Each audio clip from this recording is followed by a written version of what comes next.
Mapagpalang araw po. Ako po si Kapitana Rosemary M. Capa ng Barangay Bicte, Norsagaray, Bulacan. Welcome sa aming Barangay Bicte. Ito ang aming poblasyon patungo sa Barangay Hall. May mga kanya-kanyang opisina sa aming barangay.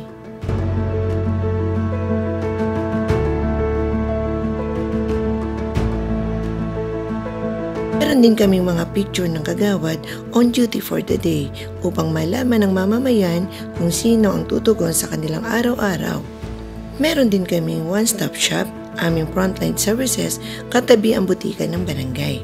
Naglunsad muna kami ng ordinansa para sa Ecological Solid Waste Management Program.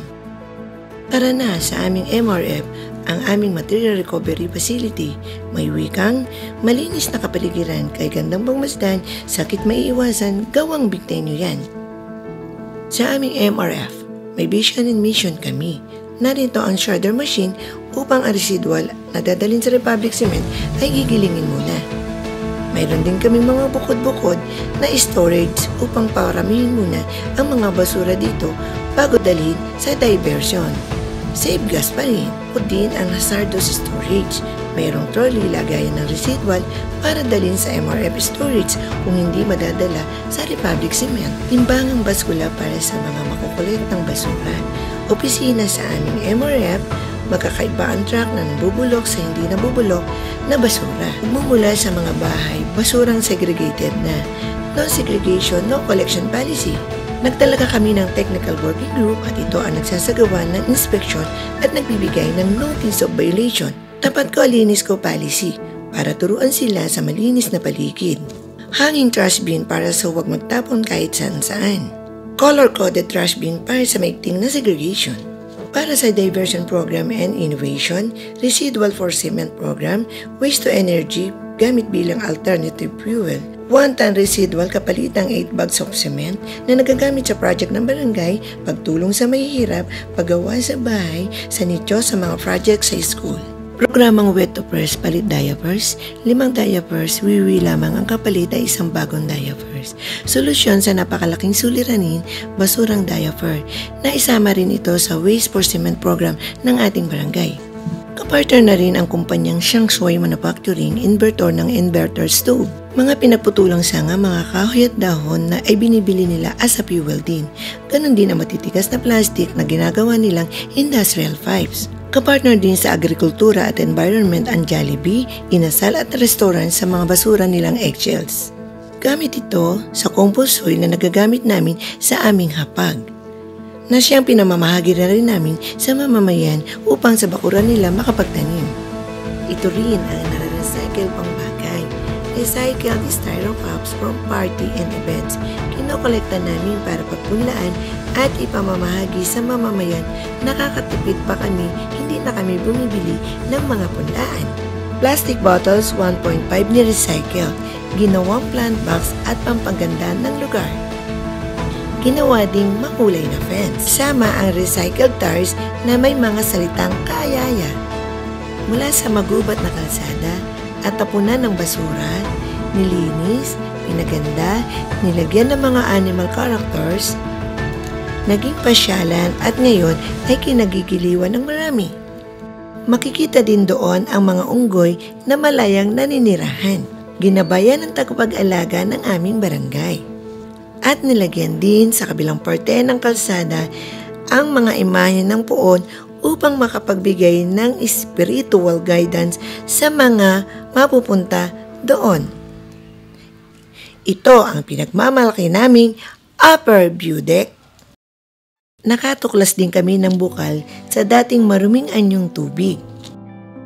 Nilinis ng mga volunteers at mga empleyado ng barangay, inalisan ng burak, nagtanim ng bamboo sa buong paligid nito.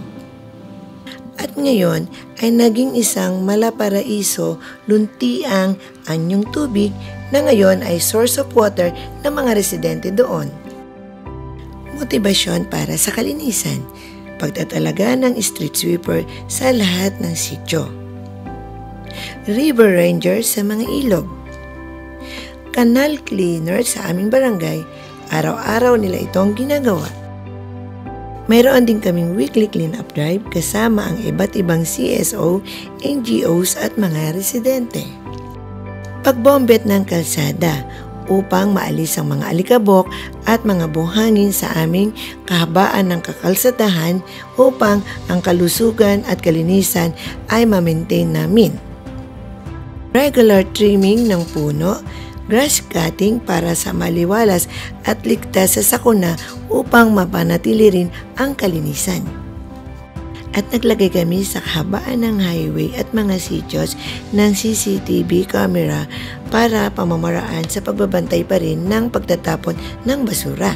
Meron din kaming public address system o trompa sa aming poblasyon for waste management monitoring. Paglalagay ng mga signages sa iba't ibang lugar for environment protection. At naglagay din kami ng mga basura traps sa mga creeks upang salain ang basura at walang mapupunta sa ilog. Naglagay din ng protective fence sa tulay upang hindi matapunan ng basura ang ilog. Para rin mapangalagaan ito for Manila Bay Act also. Beautification, pagpapaganda ng paligid upang manatiling malinis at igalang.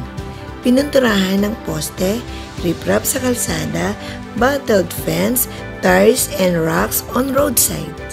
Pinaganda rin ang beauty circle, simbolo ng pagkakailanlan at pride ng aming barangay. Naglagay din ng mga waiting sheds na may mga slogan. At ito naman ang motivation na isinagawa para sa segregation at kalinisan.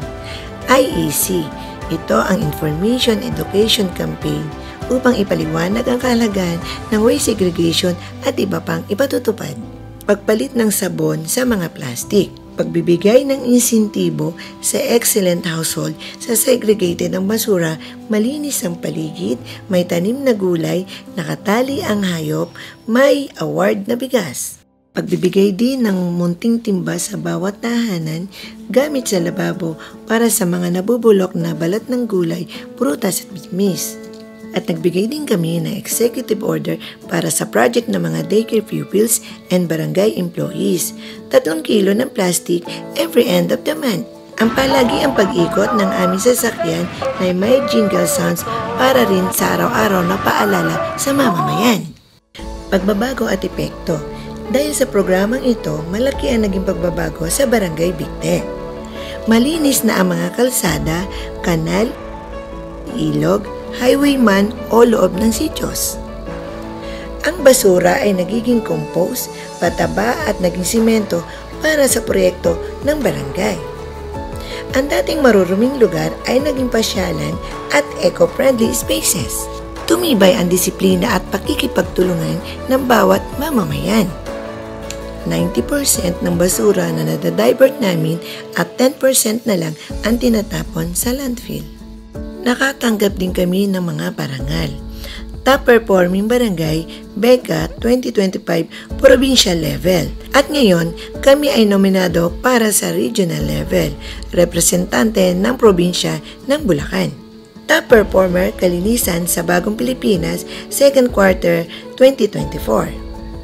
Hapag, halina't magtanim ng gulay at prutas, award, municipal at provincial level. Kami rin po ay na-recognize ng DILG Philippines para sa aming innovation sa PAG-program. People Empowerment, mula sa pagpaplano, pagpapatupad hanggang sa evaluasyon kasama ang mamamayan.